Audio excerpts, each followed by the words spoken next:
to episode 172 of the Concealed Taco Dudes podcast. Woo-hoo! We have a juicy one for you today. Juicy in a good way. How's juicy not good? Juicy farts. Okay. I'll give you that one. Yeah. So, anyways, today we have me, Taco. Jason with Concealment Solutions. But we have more content than I think we're going to get through today. Yeah. We might have to postpone some of the content for next week or next time. And that's fine. I was going to say, for all of you guys who miss having, Carl and Stan on, you guys should send your Carl and Stan hate mail to concealedtacodudes@gmail.com, and we will pass that along. Pass it along. Yes, yeah. And we could have maybe a hate mail episode. I just made a couple holsters for Stan. I could hold him hostage. Ooh, that might be good. So, yeah, anyways, I think that's a great idea. I think that's appropriate. Okay. It is hard to get together with everybody, especially since Carl lives like 2 hours away. Yeah, that makes it tough. But anyway, let's knock out sponsors really fast so we can get to stuff. NOEBulletMolds.com, the best bullet molds and casting and reloading equipment and tools on the planet and universe. I guess, On the universe. On the universe. It's on top of the universe. So check them out at NOEBulletMolds.com and use coupon code FLT001 and it should save you a few bucks. Hopefully some of you guys were able to cash in on that. It was a juicy sale. Yeah. Very juicy, yeah. I think people were able to stack coupon codes on molds. I personally had multiple friends who bought multiple molds. Nice. So, people bought the code FLT001. Okay. Yeah, that's what they used in combination with the sale. I think it was called the end of the year inventory reduction sale, but yeah. Anyways, he sold a lot of stuff. I even picked up a few things. Nice. But, yeah. I got some of the expander plugs. I should post a little picture of the little 45 ACP that got the bullet seated sideways and crushing the bullet and crushing the case. Huh. And anyways, it's those expander plugs are awesome if you have problems with bullets seating straight and concentric. Mm-hmm. Then those expander plugs, they basically turn your little cheap Lee universal expander die into a really fancy custom sized, because you could buy different diameters, right. But kind of like a Lyman M die style expander. Cool. And so you get more, instead of just flaring the top, you get a true expansion. Okay. Both, it works well in rifle and pistol, just so you know. Awesome. Anyways. Cool. Then we have Utah Air Guns at utahairguns.com. I went over there. Everything air gun. I dropped a few juicy crown? Dollars. Yeah, so I didn't get the crown. The King is my next gun. Yeah. And I'm waiting for the polymer one to come out. Okay. I just can't do the European style wood stock. Yeah. What don't you like about it? Everything. Oh. No. Okay. Maybe yes and does it have a thumb hole, or is it more traditional? I think it's without a thumb hole. But it has that big grip, so you're supposed to you don't grab it all the way around. You kind of palm it. Yeah. Yeah, your thumb goes forward. Yeah. Anyways, it's like it feels okay, feels all right, but it's not something I'm going to drag through the mountains and right. and the woods or whatever, banging it on stuff and right, because it's a nice laminate wood stock, so it will dent. Yeah. And when I explained, I talked to Justin for a little bit. When I explained to him hey, I want one of these, but I want it for running around in the mountains chasing vermin. Yeah. And I want it as a dedicated slug gun.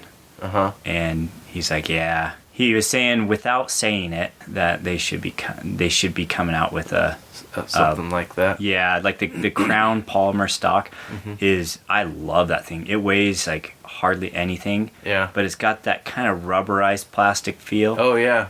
And so it feels nice to the touch. It's more tactile. It's grippy, but not rubber grippy where it grabs your clothes. Right.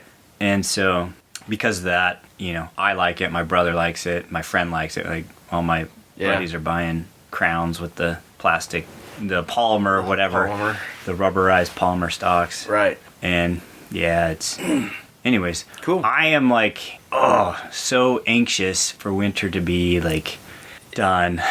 And so spring can come with all the vermin shooting. Yeah. I'm getting ramped up for that. Yeah. I'm taking it up to a next level. Oh. Yeah. Okay. I got my 20 practical that I'm getting all scoped up, got loads loaded. I might be able to go out tomorrow and do some like just test firing of some loads.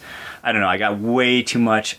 I made sticky notes for all the stuff I gotta do when I go shooting, and I don't know if it's encouraging or depressing because there's like so many different things. So I need to just like pull off a couple sticky notes and then go do those things. Yeah. But part of it is to sight in that 20 practical, and then test out the 22-250 AR-10 that I got from Bear Creek. Oh yeah. Yeah, and I put a scope on that. I put a Strike Eagle 3-8. Nice. And a Strike Eagle 5 to 25 on the 20 practical. Okay. So, anyways, but back Utah to air guns. Yeah, they sell. They don't make, but they sell the coolest stuff for air gun shooting. Everything you need. Yeah, and that was part of my excitement for spring. Is we go on an annual ground squirrel hunt out of state, and that I always bring my crown. And then I bring like the 17 HMR, but this year I'm bringing the 17 HMR, the crown, and the 20 practical, and maybe the 22-250. We'll see. But what was leading up, it's going to bring it all the way back to Utah air guns, right? Okay. So in preparation, stepping up my game, I ended up picking up another one of those side shot scope mounts. Oh, okay. But it's the GoPro version. Oh, cool. And I had been waiting, my brother and I have both been waiting for them to get the GoPro 11 model, and they have it now. Okay. So they're not cheap. Videos are going to be even better. The explosions are going to be more clear. More juicy? Yeah, juicy explosions. Red mist. Nice. But yeah, so the reason why those are expensive, the GoPro versions, is because they actually have to use a different lens. Yeah. And I need to take a few minutes or longer than minutes to mount it, and then you have to adjust the focus of that lens. Yeah. And then you're good. Yeah. And so, but the reason why that one I think will be better than my phone version one is because the phone version you have to like unlock your phone and then hit record for quick shots. It's not very and so practical. With the GoPro, all you do is you just hit the button and then it turns on and it starts recording. You hit the button and then it stops. Right. And so I'll probably you can set the modes of slow motion. Oh, nice. At the highest quality. Right. Right. And then hit the button and then beep beep beep, and then you take your shot and then hit the button again and turn it off. But that was the difficulty last time, is that I was the only one with the camera and I had my phone hooked to it, and I had to be super fast because my brother's he's competitive, right? And so it's not like you. I'm competitive too, but I had the handicap of having to unlock my phone. So I find one, and I try and be quiet and not let anyone know that I found one. Yeah, while you're turning your phone on. I'm turning my phone on, and then I hit record, and then I have to find it in the scope again. Yeah. And then take the shot, and then, so stepping up the game. Nice. So I picked that up at Utah Air Guns. Cool. And I'm excited to get that hooked up, dialed in, ready to go, and then I'll try and do a video on that. Did you use the code AirCandy to get free turret stickers and free shipping? No. I don't know if you can use coupon codes when you're in store. Maybe Travis would have. Hey Travis, give me some car for free. Give me some of those turret stickers for free. Yeah. Anyway, go check them out. Good stuff there. UtahAirGuns.com. Yep. Black Ice Coatings at blackicecoatings.com. I just talking with Lee yesterday or the day before. Dropped off AR parts for my daughter's build. Oh yeah. That's gonna. Oh yeah, that's gonna be that rose color. It's gonna be roses, red roses. So, and then yeah, I told him, I don't know, do whatever you want. She wants red roses dipped. I brought him all the parts, the mags, everything. I'm like, if you want to do stuff with those, great. I said, dipping the mags would probably be too busy, but yeah, do whatever. Or don't do anything. I don't care. Just whatever. Yeah. So it'll be fun to see what he puts together for that. But yeah, check out Black Ice Coatings at blackicecoatings.com for all of your hydro dipping, Cerakoting, Teflon coating, all that good stuff. Call them up and tell them you want it slickery. Yeah, and go to their Instagram page to see like what they've been working on lately. And they don't have as many pictures on their website. Yeah. But Instagram they do. Yeah. So check that out. And apparently we were almost not friends anymore because I told people to bring their coolers to him. He's like, you say that again and we're not friends anymore. So don't take your coolers to him. Yeah. Not just because he doesn't like doing them, but because it's extraordinarily expensive to have it done. Yeah. I would think that the difficulty would go, as the difficulty goes up, the price goes up. Oh, for sure. And then we have Mag Holder at magholder.com. Best horizontal mag carriers. Yep. Good stuff. Go check them out. Magholder.com. Use coupon code Get in the Van. I have candy. Yes. And it'll save you a little bit. It will. Concealment Solutions at concealmentsolutions.com. I have a few announcements. First of all, new gun models. Have you gotten a Palmetto Dagger Micro yet? I have not. Are you going to buy one of those guns? I really want to. I've been spending so much money getting my showroom set up. My wife is like, you have to stop spending money. She's like, you just have to stop. I was like, okay. So we'll see. It's the one that has been coming up in the ads with the compensated one. Yeah. Is like, yeah, it's not. I'd rather have. Yeah, like a flush. Yeah. Yeah. Okay, so what's funny is they sell out in hours. In like sometimes minutes, sometimes hours from releasing their email saying that they have one in stock. Right. The micro it's the Glock. What size? It's like a 48, I think. Glock 48 size. Yeah. Dagger, and they are selling like hotcakes. But contrary to what the 48 is, it has a 15 round magazine instead of a 8 round or whatever the 48 is. Yeah. So they are they're hot. Anyways, I've been like trying to get one. Yeah. And I put it in the cart, and then I start trying to look for other stuff so I can minimize shipping. Right. And just add this, add that, red dot, whatever. Right. And then it's like one or more of the items in your cart are out of stock or whatever. I'm like, no.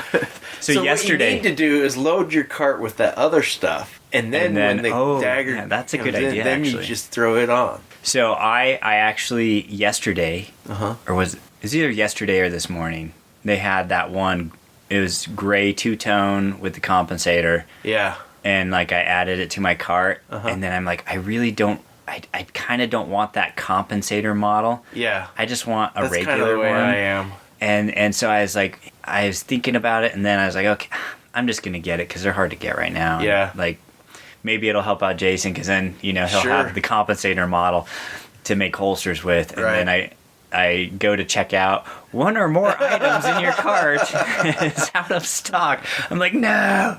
So maybe that was like a forced like good thing. Yeah. Because wait for the one. I should probably. Anyway. It's not like they're gonna stop making it. Right. And it's not like I need it tomorrow. And that's kind of where I was too. I'm like, but it's so hot right now. I know. And my buddy who is just over here, he's like, hey man, if you're gonna get one, I'll get the same one, and then we can go to Jason and we can get the holsters made. I'm like, that sounds like a good idea actually. So, anyways, yeah. But so I want to get the one with the optics cut on top. Sure. And not necessarily that I'm gonna put an optic on it right away. Right. But maybe I will. I'm kind of the same way. I've been waffling with the red dot thing. I've been carrying my 365 XL with a hollow sun on it, and I like it, but I just don't know that I love it. Yeah. You know what I mean? I'll say that I am faster in transitions, right? Yeah. Going from target to target. Yeah. With that. With the red dot? Mm-hmm. Yeah. And so once you shoot it a little bit, and this is with my I would say full size, but it's not. It's the compact dagger. It's the Glock 19 size. Right. And I actually shoot that gun really quite well. Yeah. And surprisingly. Yeah. And I don't know. I like that gun. And the good experience with that gun has made me want to get the micro. Yeah. But with red dots or not, I don't know. It's part of me is like, okay, if I'm going to get that smaller size for carry, yeah, do I really want the red dot? But then the other part of me says, well, you shoot the red dot so well with the other thing. Sure. So if it makes you a better shot, then why not get it for the smaller one? And what I need to do is I just need to go out and do some practical, like, moving and shooting and stuff like that, not just standing behind a bench, slow fire stuff to really make a decision. What I like to do too is transitions, right? Like right. You shooting that Buckeye Targets double spinner is actually pretty good because it's timing, because you only have like a small opening once you get that spinning or rotating. Right. And so it's timing and the target's moving, so you got to shoot bottom and then top, or bottom and then top and then bottom, and so those transitions, and then you move over to like a dueling tree and go bam bam bam bam bam. Right. It just I feel like those help with, instead of just punching holes as close as you can on a paper target but moving and shooting would be a good way to. Right. Sometime we should. That's what I like. Set up a little handgun course or something to like, okay, this with is multiple targets and this is what you got to do, and shooting from set cover, stuff up. all that kind of stuff. Anyway, as I was saying, sorry, before I you interrupted. Derailed us. Without Carl and Stan here, I feel like I gotta step up my in. game. New gun models that we have available for holsters now: Springfield Echelon, the FN Reflex, CZ Shadow 2, and the Wilson Combat Brigadier, which is a variation on a Beretta 92, which Wilson has been doing stuff like that for a long time. They make. When are you going to pick up a 92? I've looked at them the other night, but just I haven't found the right one at the right price. You know which one I think would be cool to get is the railed one? The X92. There's a bunch of them. Yeah, there are a bunch. The Brigadier from Wilson has got a rail on it. There's the Vertec has a rail. There's the 92X. So I don't know. I don't. There was a 92X on Utah Gun Exchange that wasn't a bad price, but I'm like, I want just the regular, the M9 92F, whatever. Yeah, the one I have is the Beretta 92FS. Yeah, and I think it's pretty close to the M9. Yeah, it's just kind of the classic 92. Right, and that's kind of what I'm looking for. And what's funny is, like, a lot of people hate on the Berettas. Yeah, Beretta 92s. Yeah, I shoot it really well. Yeah, like I pick it up and I'm like, they're rock solid, reliable, accurate guns. The only question that comes in is whether you like the single double trigger pull or not. And I'm growing more accustomed to it the more I dry fire practice with my 226. Yeah. And more like kind of liking that a little bit. I don't think it's ever something I would carry. Yeah, it's unless it was one of those like end of the world scenarios where you have a gun on your hip and you're carry a full size heavy gun. Just maybe, but there's other options that I like better. Like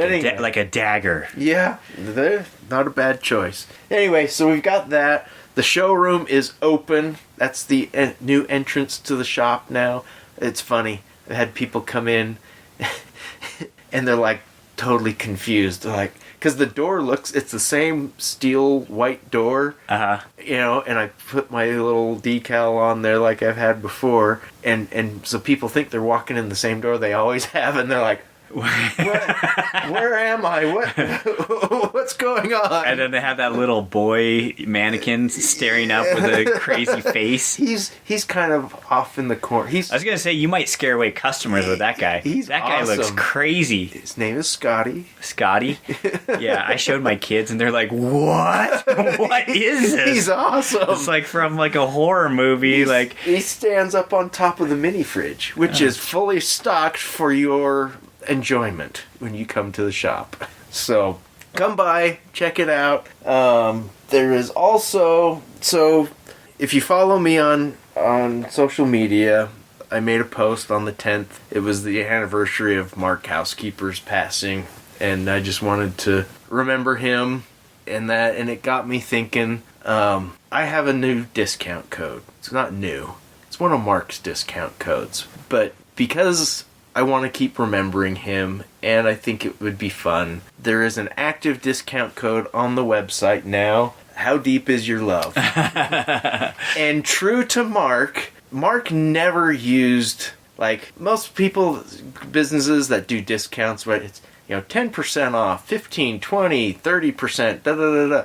Mark always had weird numbers, right? Weird, odd numbers. So like 22 and a third percent or something. Weird. So, how deep is your love? All one word, no caps. Actually, it doesn't matter. But how deep is your love at Concealment Solutions will give you 17% off of your order. 17. So, and honestly, it's just going to make me happy when I see that code come in because it's going to remind me of my friend.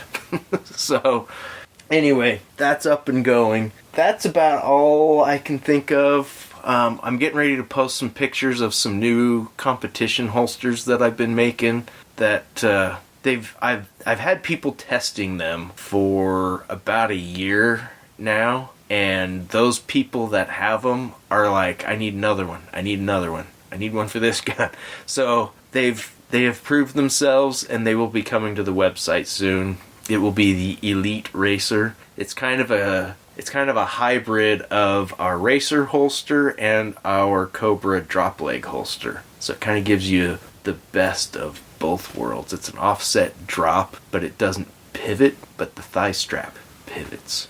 Huh. So it still doesn't bind up on your leg, but the holster stays put regardless of what position you're in, so your draw stays consistent. Cool. So, anyway, some things to look forward to. Man, I'm glad we blew through that really fast. Yeah. Oh my goodness.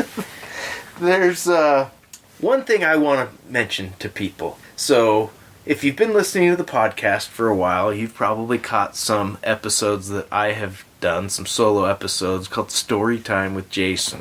One of the most popular ones we did covered a book from the author Paul Kirchner called More of the Deadliest Men Who Ever Lived. And that's the second edition. There's a previous one that was The Deadliest Men or Deadliest Combatants or something like that. It's worded a little bit differently. I actually bought that one and I just finished reading it. It was pretty good. It's not as good as More The Deadliest Men. More of the Deadliest Men. But when I did More of the Deadliest Men, it was a book that I checked out from the library. And after reading, and I didn't read the whole thing. I just picked, and I'm like, okay, I want to read this guy. Or whatever, yeah. And I shared the stories on the podcast, and people really liked it. And I decided I'm going to buy the book because I want to have more time with it and go through it and maybe make notes for another podcast. Apparently it was out of print or something. The cheapest. They were like $130. Oh, jeez. It's a paperback, people, And I was like, I can't spend that much. That's not worth it, Well, after I've bought the first one on Amazon it was a used one for like $20. Yeah. Just finished reading it, and I'm like, I'm going to see if maybe somebody's selling one of those Deadliest Men, More of the Deadliest Men, and they don't know what they have, and they're just like... Because there's a lot of used sites that I'll look at stuff. And so I'm looking, and same thing, like $100 to $160, like on Amazon. And I'm like, that is ridiculous. And I don't know if something popped up or if I just did a different search. On eBay, and I'm telling you guys this so you can get your own. On eBay, the author, Paul Kirchner, is selling brand new copies of More of the Deadliest Men Who Ever Lived, autographed. I think it was $30. Whoa, dang. So, and I did a search this morning just to see again. I don't know why it is. I found a whole bunch that were like used for like $20 and stuff like that. But anyway, it just came. He signed it. You see what he says? Stay more deadly. That's awesome. I think that's totally awesome. And it came, and it's like his name on the return address, the author. You know, so that's really cool. So if you listen to that episode and that intrigued you, go pick up your own copy, autographed from the author. Yeah, that's cool. So there will probably I wish be they had another that episode on like an audiobook. I would totally buy that. Yeah, I had a lot of people bring that up. He's also the one. Paul Kirchner's the one who wrote the Jim Cirillo's Tales from the Stakeout Squad. That is for this genre of literature. That is my absolute favorite book, and that one's you can't find it. I loaned it to Carl, and who then I think loaned it to Tom, and I'm trying to find it. Both of them are like, no, I don't know anything. I don't know what you're talking about. Years went by, and I was getting ready to order a used one for $60. Yeah. And I'm like, I'm just going to text Tom one more time, because I'm sure that's who has it, but maybe he loaned it to somebody else. I don't know. And I texted him. He's like, oh, let me check on my bookshelf. He's like, oh yeah, it's right here. I'll bring it over to you. I'm like, oh my gosh. So anyway, that is that. What do we want? Do we want to get into our? Do you want to do what we did with guns and then jump into our feedback? Yeah, listener feedback and news. It's like pretty crazy. We have so much stuff. Yeah. Okay. You want me to go first? Yeah. Do you have much? I have a little bit. Okay. What'd you do? So I picked up my Dagger compact lower and I popped the slide off of That looks like a Glock. That piece of crap Polymer 80 that I built. I haven't shot it yet, but feel the trigger. It stacks, doesn't it? It's a heavy pull right at the end. Yeah. And believe it or not, it feels better since I've been dry firing it. I was gonna say it probably will feel better once you break it in. Yeah. But it was disappointing though. Part of it is related to, some of the internals above. Sure. So, not completely, but sure. your springs. Yeah. Up top. And I'm wondering if some of the issues that I had with that gun might have been with that recoil spring. I don't know honestly what. You should take it out, shoot it, and see how it does. Well, and I knew I had some extra Glock parts. I couldn't remember what I had, and I went through stuff. I actually have 2 Glock triggers. I don't even know where they came from, to be honest. One of them is an aftermarket, like it's a metal trigger, but it's got the Glock safety on it and everything, and then I have the stock Glock trigger that was in that Polymer 80. So it's not a Glock trigger.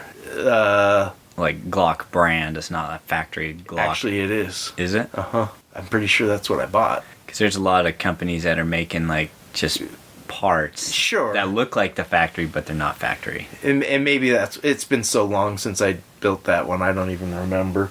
But I really don't like the hinge trigger anyway. So both of these are going to get new triggers in them from what are you thinking? Stuff that I got. I'm just going to use the stuff I got and see how they feel, and if they're not any better or they're worse, then I'll look at something else. But might as well use what's sitting there. Yeah. So what's really interesting is the difference between that gun's trigger, my trigger, and Stan's trigger. Yeah. Like if you were to be blindfolded and pull the trigger on all 3 guns, you would think they were all like 3 completely different guns. Right. Yeah. So I wonder if that's one of the I won't say downsides, but just one of the things about. Oh, I think it's definitely a downside when you don't have that consistency through a platform. But they have so many different models, and it would be different if you were paying $500 for it versus the 3 that they usually are. Mm-hmm. I feel like it's easier to overlook stuff like when they're that, cheap, especially on a gun that is so easy to replace it. Well, and some of the deals that they came out with, I know. they were like $50 for the completed lower. That's and it's what like, this was. It's like you can't even buy parts to complete right. a lower for $50. You couldn't build your own. Yeah, for that so price. for that, it's like, holy crap. You know? Yeah. So Yeah. I don't know. Maybe they put all the reject ones in for the Maybe. the $50 ones and figure people are Maybe. You no, know? I no idea. Yeah. But I will say this: lifetime guarantee. Yeah. On all their guns. Yeah. So- I mean, and I'm not. I know that if I left that trigger in and I put 400 or 500 rounds through it, that trigger's going to feel completely different than it did when I first pulled it. But if I've got something better, I might as well start with that. Yeah. True. Let's see. I had a bunch of guys over to the shop last night, just in the neighborhood, neighbors and friends. They all came over and we just sat around the bench and cleaned guns. Oh, nice! You had a and gun talked cleaning and- party. Yeah, it was kind of fun. The shop's never been so clean. It was actually a very joyous experience to walk in this morning and start working in just a sparkly clean shop. Oh, nice! I like Yeah. that. But so that was kind of cool, and we'll probably do more of that down the road. But that's really about all I did. Okay. All right. You So have a plethora yeah. of new in the box firearms. Yeah, I need to do some like unboxing videos or something. Yeah. Like Well, don't take it out now. yeah. But I gotta show Jason some of these things. So I ordered a couple guns from Heritage Arms. You're right. And they're the one for those of you who don't know. 22s. They're like people. 22s. I know that was like I must have been like on something. It was this. These were late night purchases, weren't they? They were. So this first one that I'm gonna pull out Is that of the box- Rough Rider? Yes, it is the Heritage Rough Rider. Oh gosh, the tactical version. It's the yeah, and these things are so funny.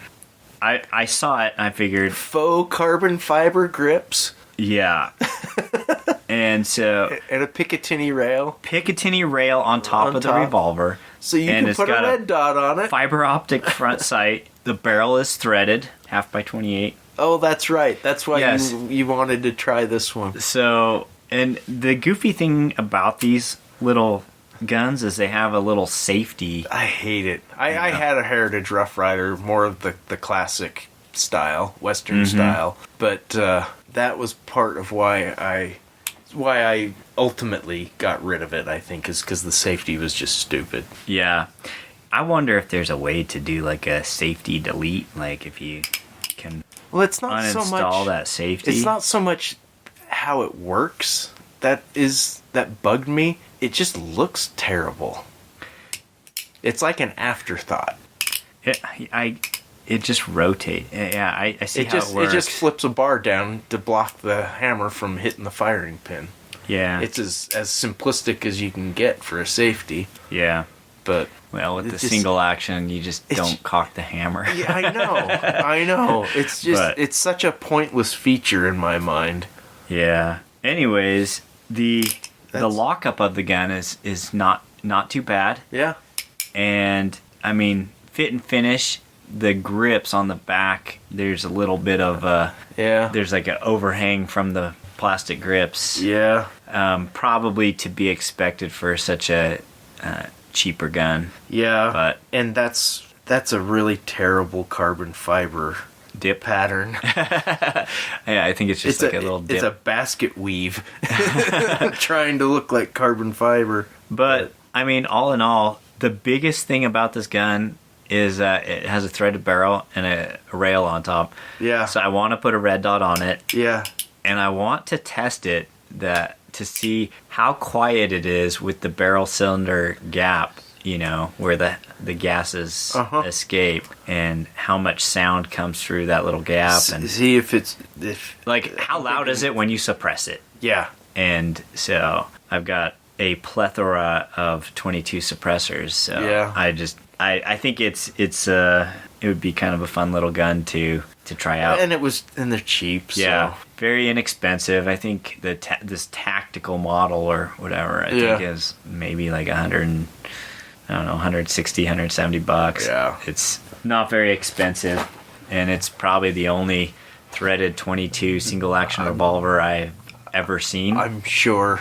So Because it doesn't make sense. yeah, it doesn't make any sense. But if it does suppress okay, If it makes a difference, then then it makes sense in a weird way. Yeah. So the second gun I picked up is, it's almost like the first one, except it has a 16-inch barrel and the full stock. and a full wood stock. I like it. So, when you first mentioned that you had ordered this, I had mentioned that at the beginning of The Good, the Bad, and the Ugly, there's a bounty hunter that pulls one of these off of a roll bag and shoots the guy on the run. I was mistaken. It is I think it's for a few dollars more. Yes. I had a listener write in. Oh, did he? They said, Jason, the movie you were referring to with the revolver was for a few dollars more. Yes. Not Good, Bad, and the Ugly. Same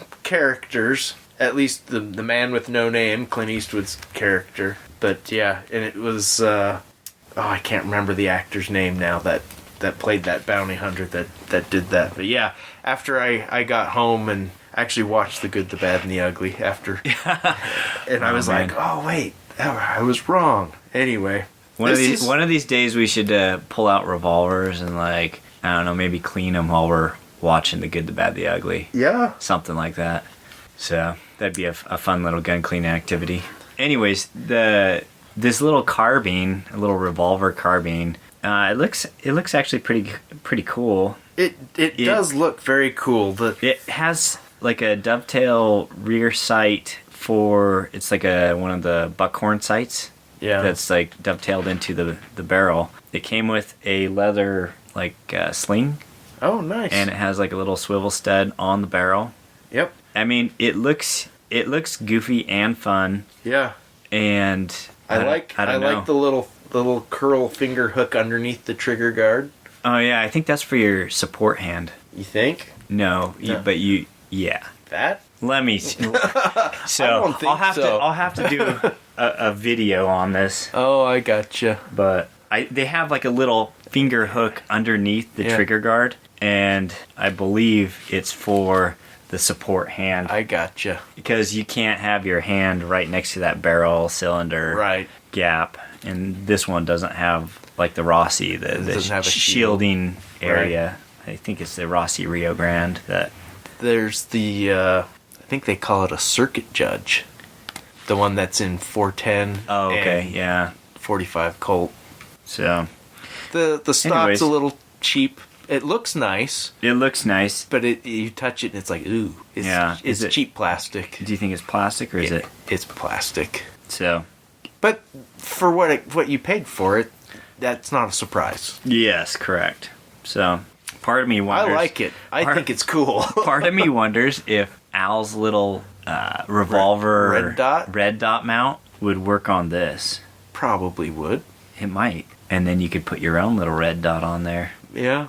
I'd leave it the way it is, personally. Yeah. But I like the classic Western look. Yeah, I've read a couple of reviews, and people say that it pushes a little bit of gas back in the face. Oh, really? Yeah, because you have, usually when you're shooting a gun, it's pointed out. It's away from you. Yeah, and this is like tucked into your shoulder and then closer to your face. But they say always use eye protection because you get some of that stuff back. Yeah.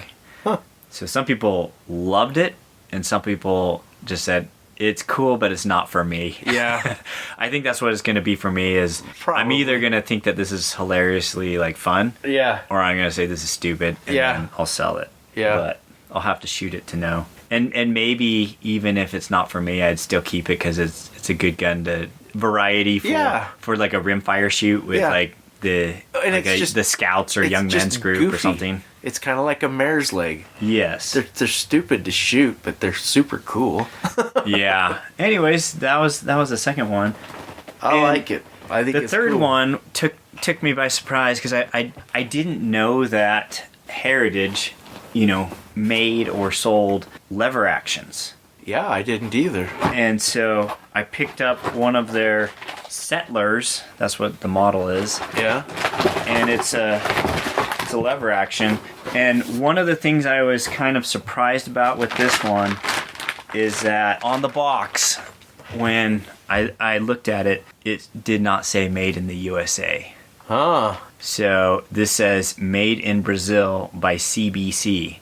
So I think it's Taurus / Rossi who's making the lever actions for Heritage Arms. Huh. And it's got kind of That's a weird finish. Yeah, it looks like it's like a copper receiver, but it's like a case hardened copper look, and it ain't working.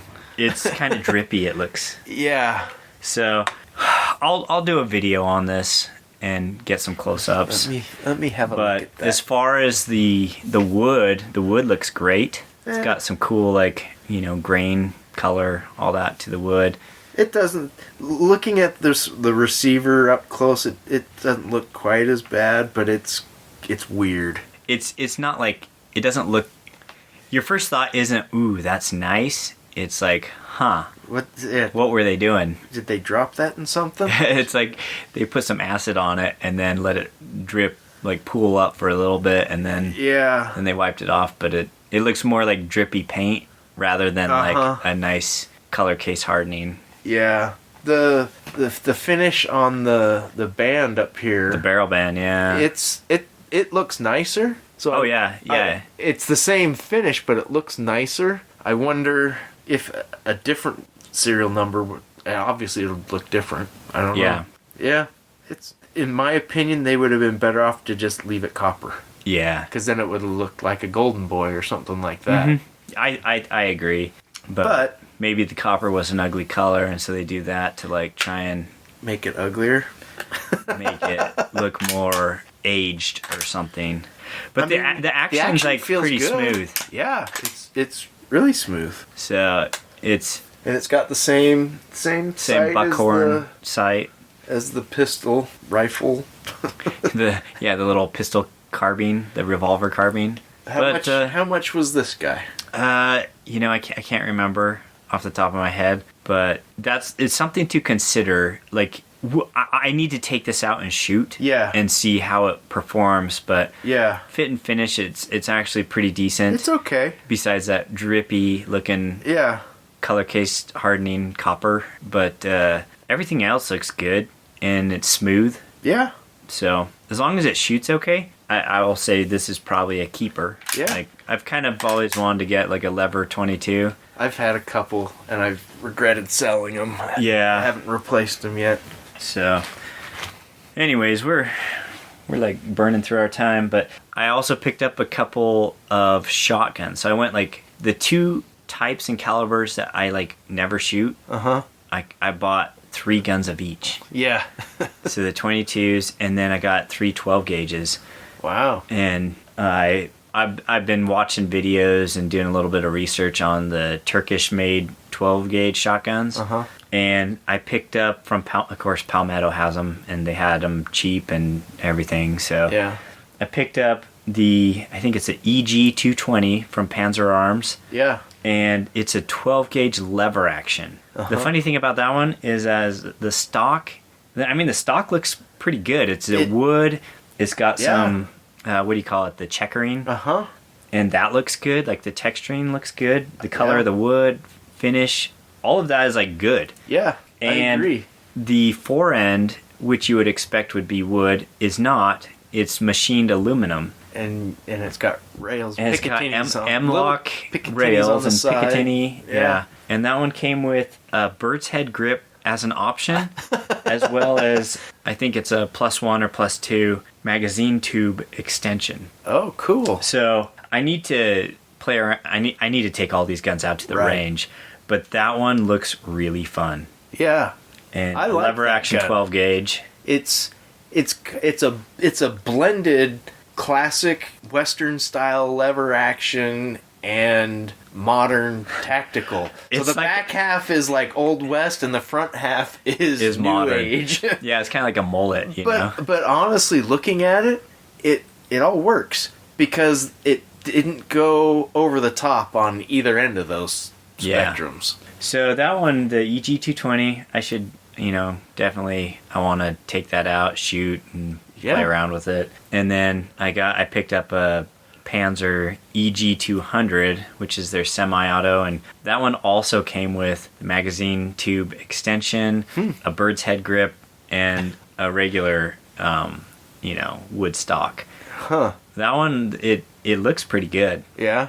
The wood color, everything looks. And this Turkish walnut that they have, I don't know. It seems like it does okay. It's pretty wood. I mean, it's not like attention grabbing pretty, but but it's not ugly like plain like pine 2x4. Right. But yeah, and then the other one I picked up, and so that one, the EG200, is a semi-auto. Right. And I'm assuming that one won't shoot some of the cheap, low brass loads. Sure. But we'll see. I need to probably break it in like most semi-auto shotguns. And then the third shotgun I got is it's their AK-12 from Panzer Arms. Nice. And it's got some nice, red stained wood, and looks basically like an AK but with a big barrel. Nice. So that one supposedly is a Saiga 12 clone, and AK style, and I got one of their M4 clones on the way. So nice. Yeah, and then I think I'm gonna start my New Year's resolution. It'll be a 0 net new guns, but it'll be like after I pick up these. So spoken like a true addict. Yes. I'm gonna start after I binge a couple more times. But it's one of my resolutions. We'll have a New Year's resolutions podcast episode in the future, but one of them is going to be like actually take all the gun shooting, do reviews if I need to do reviews on them, and just go through the guns that I haven't shot and shoot them. Yeah. And develop loads. A lot of them they're like calibers that I just need to develop some loads for it, dial them in, and then take them out and have fun with it. Yeah. So I wanted to go with our news story today. Okay. And this one is kind of crazy because it happened down the street from me. Close down the street. And I have, it's basically one of my best friend's neighbors. Oh, and, wow. My neighbor down the street a couple houses. Sure. Or whatever. Okay, so I'm going to read this news story. Okay. Provo woman who claimed self-defense charged with murdering husband. Ooh. That's the title. A Provo woman who was arrested and accused of killing her husband in their Northwest Provo home Saturday night said she shot him in self-defense. But police say the evidence indicates otherwise.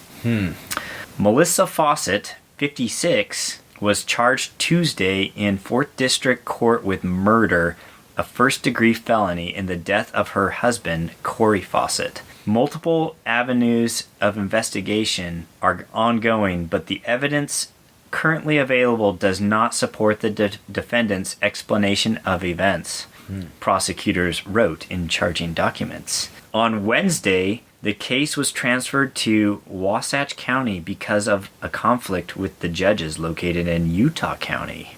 I wonder if somebody's related to somebody. Maybe. According to the court docket, which does not specify what that conflict is. Provo police received a call at 7:41 p.m. Saturday from a woman who said she shot her husband after he attacked her. Officers arrived at their home, and it says the address, and found the man lying on the ground in the hallway near the entrance to her bedroom, according to the police.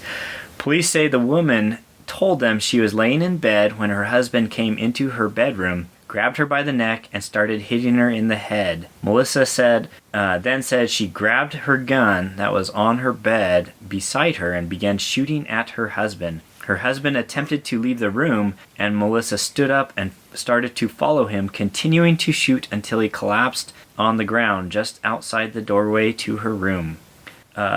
Melissa said her husband had threatened to kill her, and she thought he was going to a different room to get a gun, according to police. Melissa said that she shot at her husband in self-defense. After shooting her husband, Melissa put the gun down on her bed and called 911. A detective said there was no obvious blood on the gun found on the bed, but a second handgun, dun dun dun, Oh, gosh. discovered in her purse underneath some clothing in the bedroom had blood spatter on it. Interesting. Yes. Melissa, this is a part that, like, kind of, I mean, it shouldn't be funny, but it kind of is to me. Melissa said that the blood was from shooting rabbits in the desert at close range. She's a mighty good bunny hunter. I was going to say, anybody who's gone bunny hunting, there's no close range shots with bunnies with a handgun. Yeah. Yeah, anyway, unless you're, like, using it to, like put it out of its misery or something. Yeah. But that's crazy. And then the blood on the second handgun was tested and was positive for human blood. The detective reported finding 4 bullet wounds on Fawcett and said 1 wound on the side of his face had burn marks, indicating it was a close-range shot. Yeah. He had been shot 4 times, once in his left side and 3 times in the head, while also noting that the wife had no signs of injury. No defensive wounds. Mm-hmm. No head wounds, like she said, he was hitting her in the head. Right. After moving the man's body, investigators discovered damage to the floor beneath him. After falling to the ground, there was no evidence of him moving to indicate that he was a threat to her safety. The evidence obtained at the scene conflicted with the statements made by Melissa. Melissa stated post-Miranda that she shot her husband multiple times in self-defense. However, the evidence found and collected at the home is believed Melissa intentionally or knowingly caused the death of her husband and was no longer acting in self-defense. I'm just trying to understand. Okay, she called and said I did this, right? In self-defense. Yeah. I'm just trying to understand the logic behind presenting a different gun as the weapon that she used. That doesn't make sense to me either. Like, why would you hide the gun that you shot him with, real and then gun, like show him a different one? Yeah. Now, we are looking at this as logical people. Yes. But did you know this person very well? I did not know this person very well. Okay. But I have talked to a few people who have said she was crazy. Yeah, she was unstable. Crazy vibes. But and it could very well have been a situation where he was abusive. Yeah. But what happened here is not hard to justify. Even in a long-term abusive relationship, I mean, that's going to be difficult to prove that she was justified in doing what she did. Yeah. But, well... Anyways, it's kind of a crazy thing. There were lots of flashy lights for a long time. So I bet. We figured someone had either had like a, I don't know, suicide or somebody had died. Was probably no longer with us. Yeah. But... Interesting. Then I talked to a neighbor who lived down the street and... Yeah? Yeah, I got some more of the details of stuff. So they weren't surprised something like that happened. Well, I think everybody is always surprised when something like that happens. Yeah. When it happens like close to where you live. Sure. But yeah. Huh. So, anyways, that was bizarre. Yeah. But we had intended to do our gun purchase stories because we have a lot of feedback from you guys now, but we had too much to talk to without doing it. Yeah. So that'll be a future episode. Yeah. But if you guys still have those types of stories, like keep sending super them in. gun deals that you found or like crazy ways in which you acquired a gun. Yeah. Then. So I had a customer bring me, in fact I have pictures of it that I'm going to post, that I built a race rig for him, but it was a Smith & Wesson revolver, an old police trade-in in 38 plus P, bull barrel, 4-inch bull barrel. Yeah. $300 is what he bought it for. And then he went through it. He does all of his own gunsmithing. He went through, adjusted the timing, the lockup. Dude, the thing is every bit as nice as my Kimber. I'm not kidding you. That's crazy. And I was like, you picked this up for $300? And he's like, yep. And I was talking about my Kimber. I was like, do you have it here? He's like, I've been interested in those, but I've never seen one. And so I brought it out. Another movie reference. in The Good, the Bad, and the Ugly, when Tuco gets out of the desert after Clint Eastwood's character abandons him to die out there, and he gets back into town, he goes into the store and is looking through the guns, and he's taking them apart, and he's holding it up to his ear, and he's like, click, click, click, click, and then you like take the cylinder off and put one on from another gun on, and click, click, click, click. That's what this guy was doing with my Kimber. He's like holding it up to his ear, and he's listening to it, and he's like, wow. He's like, this is really nice. I'm like, oh, you like it? He's like, yeah. He was impressed with the Kimber, and he's like, I might have to get one of these. Yeah, I've been impressed with the consistency of the trigger pull. Yeah. And the lockup. Yeah. Of the ones that I've played around with and shot and held. Yeah. It's a different kind of trigger pull than kind of most revolvers, because it feels about the same all the pull way back. All the way. It's just smooth. So it's a smooth, level pull. And this Smith & Wesson that he'd reworked, holy crap. The trigger was, the double action and the single action was the best I've ever felt on a revolver. I was like, I need to go find me one of these and bring it to him. Yeah. But anyway, that was kind of cool. So he's a competitive shooter up north of us, and he's decided, me and a bunch of my buddies, we're gonna do competitive with revolvers this year. So I made him some speed loader carriers and a race rig for it. Yeah, we'll see how it goes, but that was pretty cool to see. I like when stuff like that comes in. Yeah, that's definitely cool. Well, we are out of time, and thanks for listening and subscribing and sharing with your friends. Yep. And until next time, stay safe, have fun. Let's take somebody shooting and be nice to people.